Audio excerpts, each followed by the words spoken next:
Let me start with my childhood so that you get the context of what I'm trying to convey. I was born to a privileged Parsi family in Mumbai, and my father had his own business.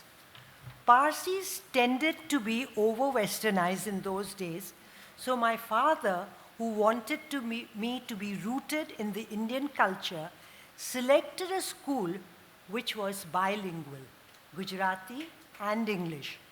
My brothers and all my cousins went to English medium schools. My father was willing to experiment with his daughter, but not with his sons. Although my school was excellent, I felt deprived and discriminated against, and the lack of fluency in English made me doubt my self-worth. Today, I realize that while English is needed for commercial success or for personal experience, expression, it should never be linked to one's self-worth. My two brothers were groomed to take over the reins of the company that my father established. Though I was better at studies than my two brothers, I was never encouraged to join the family business. In fact, I was subtly and not so subtly reminded that my aim should be to get married and raise children. I would now like to talk about the three major challenges I faced in my life and how I dealt with them. My late husband, Rohinton, was a brilliant entrepreneur, and under his leadership, our company Thermex did very well. When he was in his late 40s, he had a massive heart attack, and a large part of his heart was damaged. We went to the UK for his bypass surgery, and on the second day, he had a stroke. In spite of his brilliance, in that state, he could not recognize me, he forgot to read and write, and his left hand was partially paralyzed. Dealing with this challenge taught me 4 very important lessons. Doctors had said that my husband would never fully recover, but with determination and grit, Rohinton relearned and wrote A, B, C, D, 1, 2, 3, 4, for months. With his partially paralyzed left hand, he asked the physiotherapist in London to teach him to tie his shoelace. She suggested that for a month he practiced tying a bow on his thigh. Rohinton was up the whole night practicing tying the bow, and the next morning he succeeded with a shoelace. Within 2 years, he was back to his usual self. He took business delegations abroad and authored a book. The lesson I learned was never give up. Have faith in yourself, no matter what the experts say. As parents, we give great importance to education and degrees, especially as Northeasterns, believing nobody can take our knowledge away. Rohinton had studied at prestigious universities such as Cambridge and Harvard. Rohinton's stroke was a humbling experience and taught me that a small blood clot can wipe away all our knowledge and intelligence. So, the second important lesson was our intelligence, our knowledge, and everything we know can be wiped out. Nothing in life is permanent. The third lesson was that from a young age, we must take care of our health. We cannot take it for granted. My husband was a workaholic. He smoked and loved food which was unhealthy. I used to cook I would make special dishes which were healthy, and with a sense of humor, he would say, "Delightful, do cook it when I'm out of town." I'm not just talking about physical health, but emotional health also. Most youngsters like you feel this is not the time, and all this would be taken care of when they are older and retire. Finally, the stroke taught me to change my definition of success. Success at work should not demand a disproportionate price where we end up neglecting our health and well-being and do not create time for meaningful, important relationships. My husband came from a middle-class background and wanted to prove to himself and make his parents proud by reaching the top of the corporate ladder. But the price he paid was very high. After he returned from the UK, well-wishers suggested that I get involved with our company. Thermex, which was then privately owned, I had no place to enter except in human resource. I worked for 5 years in the HR department, and when my boss decided to leave, I was made the head of HR. Though by training I'm a social worker, destiny took me to the corporate world. Our 2 children, Meher, who's here today, and Kurush, studied engineering in the UK and later both decided to join the business as trainees. Meher married a wonderful man named Feroz, and they were sent to England to turn around a small business unit which Thermex had acquired and was not doing well. My promise to Meher was that I would be with her when she had her first baby. 4 years later, when Meher was expecting her first child, I went to England to be with her. In those days, HR used to focus on soft human issues, and I had not bothered to learn our business. I had decided that when I get back from the UK, I would come out of HR and get involved in hardcore business issues. 6 months after my grandson was born, I returned to India. My husband was delighted to have me back and had driven from Pune to Mumbai to receive me. But before he could come to the airport, he had a massive heart attack and passed away at the age of 60. As soon as I landed, instead of my husband being there to receive me, I was told that he was no more. In 1995, a year before Rohinton passed away, our company Thermex had gone public. 2 days after his death, the board met and decided that I should be the executive chairperson of a listed company. It was a very difficult period, as I was missing my husband terribly and felt most inadequate to assume this responsibility. I kept devaluing myself by saying the only reason I was given this position was because the family owned majority of the shares. The second challenge I had to face at this stage involved a choice before me: either to feel helpless, wallow in self-pity, and allowing my sense of inadequacy to grow, or to hold myself together and to take charge of my life. Soon after I took over as the chairperson, the Indian economy went through a downturn and our performance kept deteriorating. Thermex made a loss for the first time, and our share price took a beating from 420 to rupees 36. The terrible results were a wake-up call to do something drastic. I convinced the board to hire a consulting company to help us turn around. There was great resistance from our senior male executives to hire the consulting firm, and they argued we could not afford to pay the hefty fees. They also expected me to have faith that things would improve as soon as the economy picked up. My belief was that we could not survive without the consultants' help. I think men find it difficult to seek help. It comes in the way of their macho image. Am I right? With the help of the consultant, Thermex made radical changes.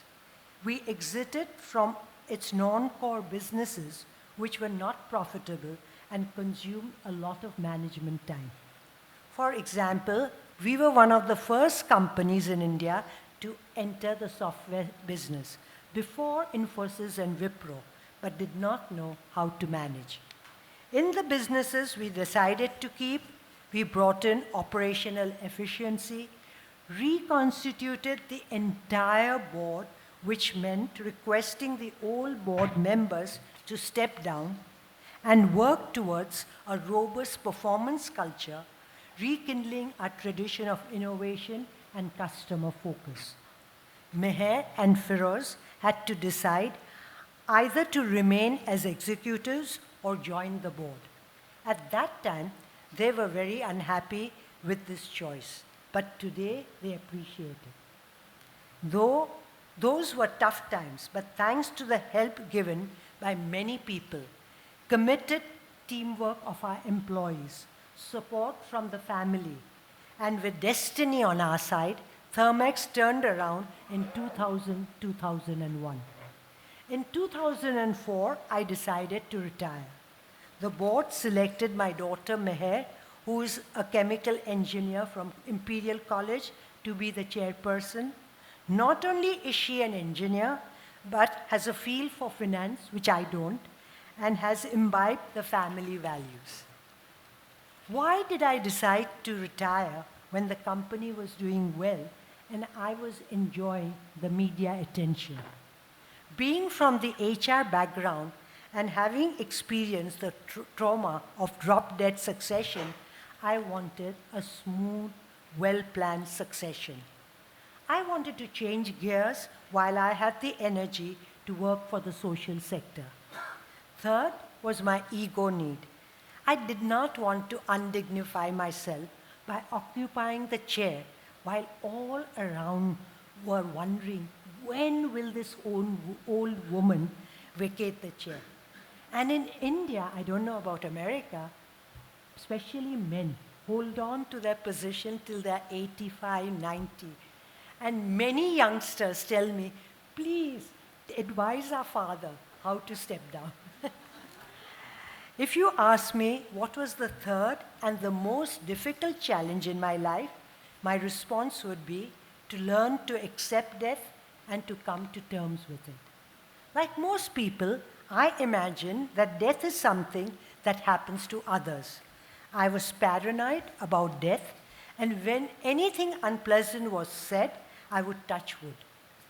In those days, before the Mumbai-Pune expressway came up, when my husband and I traveled by the old road, and if the word death was mentioned, I would make him stop the car, and he did oblige, find a tree and touch it. Today, I'm aware that even if I carry the entire forest with me, I cannot change my destiny. My first encounter with the death of a dear one was when I lost my second daughter, who was just 5 months old, after a brief, undiagnosed illness. I'm not a religious person, but faith in someone up there helped me to overcome it. My husband's death was extremely painful, but I found it most difficult when my son Kurush was killed in a car accident 14 months after my husband passed away. In fact, the pain I felt when my husband died receded into insignificance compared to how I felt when my son died. He was only 25 with his entire life ahead of him. For years, I had heard of a Buddhist meditation called Vipassana. Anyone here has been through it? Oh, wonderful. 2 people? Good. 3? Yeah. It is a meditation program for 10 days where you cannot talk, read, or write. My husband used to say he would love to see me quiet for all those days. The death had created a deep void in my life, and I decided to attend the program. Since you cannot distract yourself, you are forced to turn inwards and tap into your inner resource. I realize God is not partial to any human being, and all of us sitting in this room will die. It is inevitable. I'm going to repeat. All of us sitting in this room, young or old, will die. It is inevitable. What we do not know is when, where, and how we will die. It is unpredictable. The sun rises and sets each day, and we don't cry when the sun sets because we have accepted this as a natural process. Similarly, all of us are born and have to leave this earth. But since we have not accepted this inevitable process, we refer to death as a tragedy. For me, tragedy in life is the failure to get along with the living, investing in ourselves and in relationships that matter. We live with untested myths like the young should not suffer and die. One visit to a pediatric hospital will make us realize death can knock on our door at any time. Once we accept the fact that no living person can escape death, we value the time we have on this earth and life becomes meaningful. I also realized that after the death of a dear one, pain is inevitable, but suffering is optional. And that happens because we keep saying, why did this happen to me?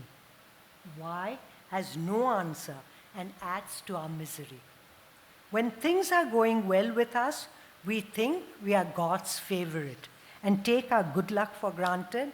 But as soon as things go wrong, we keep wondering why things are not going the way we expect and forgetting that every human being has her share of ups and downs. Youngsters in this audience who have a glorious life stretched out in front of you might find my talk about death morbid. You may wonder why this old lady is harping on this unpleasant subject.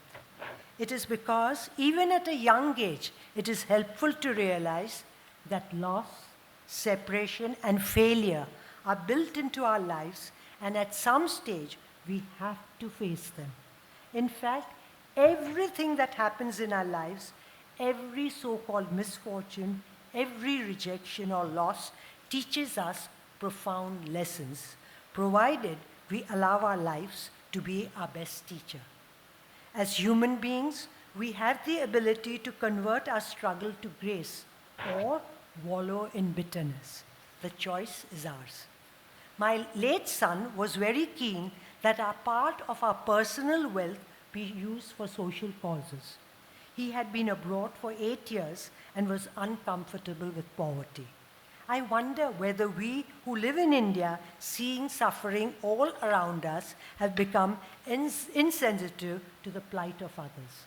After my son's death, I was searching for a credible NGO and came across Shaheen Mistry in Mumbai, who had started an NGO called Akanksha.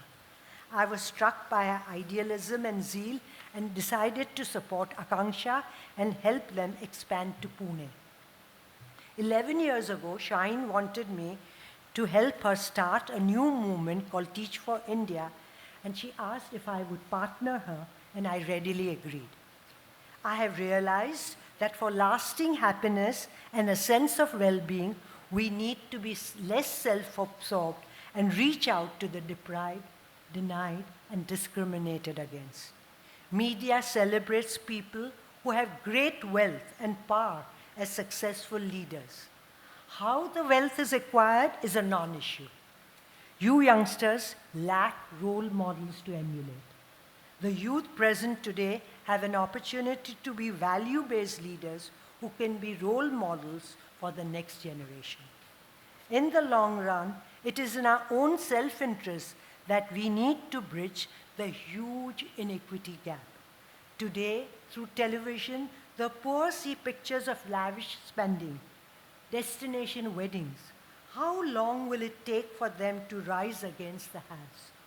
Can we expect this is my karma and my faith attitude to continue and the poor to take this disparity without agitating? From a distance, success seems to have all the glitter and glamour for which most people crave for. Let me assure you that without investing in yourself and without being at peace with yourself, you may have all the worldly goodies and yet be a miserable human being.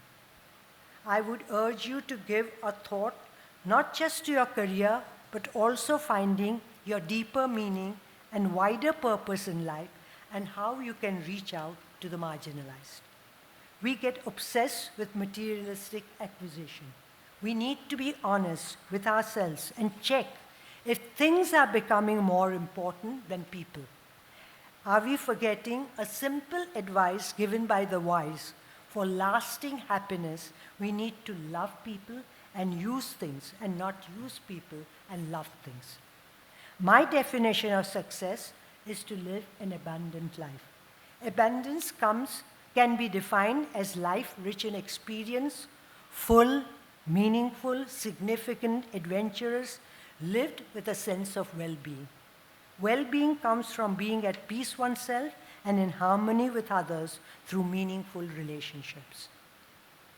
How do you define yourself? Ordinary or extraordinary?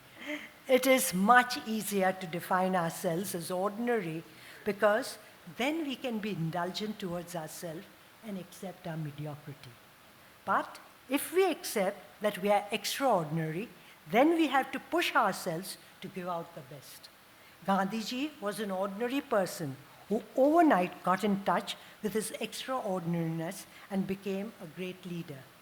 When I'm taking life easy, I need to remind myself that I can be extraordinary. And when I'm full of my achievements and have a bloated ego, I need to tell myself I'm pretty ordinary. In life, if you tap the extraordinary self within you, with a bit of luck, you can overcome most hurdles.